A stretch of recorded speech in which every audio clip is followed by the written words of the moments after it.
अस्सलामुअलैकुम, मैं हूं आपका होस्ट शाहजान नदीम। आज मैं आपको बताऊंगा ड्रोन टैक्सी के बारे में जो आज इजीली टेस्ट कर ली गई है दुबई में। ये ट्रैफिक के लिए बचने का ये वाहिद जरिया है।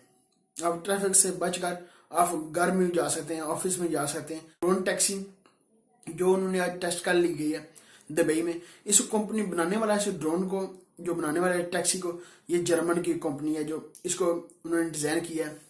उसके ऊपर जो पंखे हैं वो 18 पंखे हैं ऊपर लगे हुए, 18 पंखे हैं उसके ऊपर लगे हुए।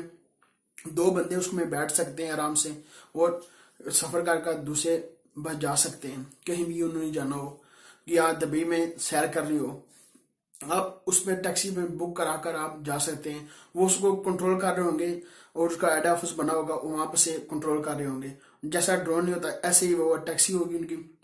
18 पंखे उसके ऊपर और आपको 30 मिनट वो हवा में सफर कर सकती है। 30 मिनट आपको 50 किलोमीटर आप सफर उसमें इजीली कर सकते हैं। और उसमें आपको मिल जाता है, आपको पैराशूट मिल जाता है और उसमें वो चीज़ उसमें लगाई गई हैं, वो हवा के दबाव भी बर्दाश्त कर सकते हैं। उन्होंने ये टैक्सी ये बहुत अच्छा है। ये पाकिस्तान में वो अच्छा है ट्रैफिक के लिए बचने के लिए।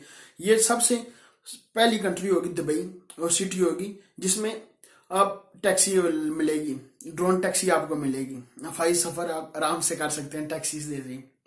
ये पहली होगी कंट्री दुबई। ये दुनिया की पहली कंट्री है दुबई जिसमें ड्रोन टैक्सी चलेगी। इसमें ये तो पता चलेगा जब अवाम के लिए अवेलेबल होगी, तो पता लगेगा उस वक्त जब अवाम को मिलेगी, इसे सफर करेंगे तो पता लगेगा। फिर ये बहुत अच्छा काम किया है इन्होंने, क्योंकि ट्रैफिक के लिए झंझट से बचने के लिए ये फायदेमंद है काम। क्योंकि आप दुबई में ट्रैफिक ही बहुत ज्यादा है, आप आराम से इसमें सफर कर आप दूसरी जगह पर जा सकते हैं। दुबई घूमना हो आपने, दुबई से आप ऊपर से घूम सकते हैं। ये बहुत अच्छा काम किया उन्होंने। देखते पाकिस्तान में आनी चाहिए, पाकिस्तान में ट्रैफिक बहुत ज्यादा है, ये पाकिस्तान में लॉन्च होनी चाहिए। इस तरह की गाड़ी सर्विस होनी चाहिए। अभी तक आपने नदीम टीवी को सब्सक्राइब नहीं किया हुआ, सब्सक्राइब कर सकते हैं। वीडियो के नीचे का सब्सक्राइब बटन सब्सक्राइब कर लें, लाइक का बटन वीडियो के नीचे का लाइक भी कर दें। मिलते हैं नेक्स्ट वीडियो में। दो में याद रखिएगा, पाकिस्तान जिंदाबाद।